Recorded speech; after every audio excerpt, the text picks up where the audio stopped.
guys, this is Jenny, and I'm going to share a quick video I did just filming my process to create a little bit of a personal touch to some wrapping paper. I used this craft paper that is actually made for wrapping, and it's got a little bit of a sheen to it, and then on the back it's got the grid that's on a lot of wrapping paper these days, which I think is genius, and I'm not quite sure why nobody thought of it before, but so that's what I'm going to use for this, and I'm going to use a couple stencils from and mediums from the Crafters Workshop. I'm going to use this new one of the new summer 2018 releases, this 6x6 stencil that's got a pretty intricate floral kind of design and then a hole in the middle. And I'm going to use this one that's from maybe last summer, that's a sort of a bridal theme. It says She Says Yes, and it's got like a girl in a dress, and I'm going to place it in the middle of that other stencil, and either use that metallic silver modeling paste to do that, or possibly an ink. I'm not sure which. But I'm going to use this white pearl modeling paste for the majority of the design. And I've been on this sort of little pom-pom kick, making pom-poms, so I thought I might do like a little sort of ribbon garland kind of pom-pom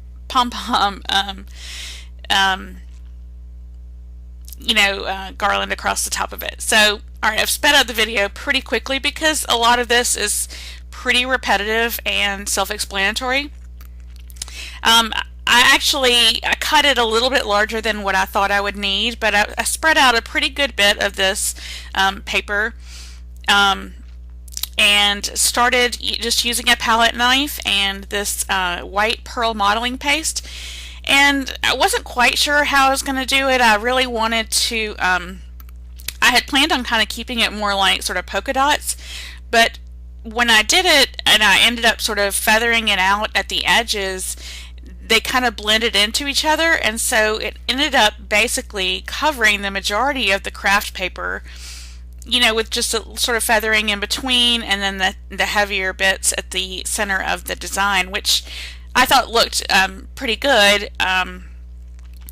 And in between every two or three, I kind of wipe off the bottom of it so it doesn't get too so anything that might be on the bottom of it doesn't get transferred over, because I really wanted the design to be pretty clear.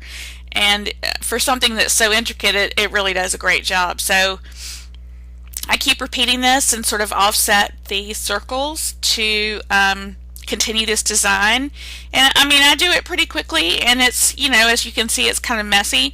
It looks, I think it turns out really great in the end, and maybe a little bit better than I had planned. But anyway, I'm going to play some music while I finish this up, and you will see where I take this with the ink, and we will catch up at the end of the video.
as you can see, I decided on the sort of dark coral ink by Avery Elle, and I just rotated it around the center pieces of that design.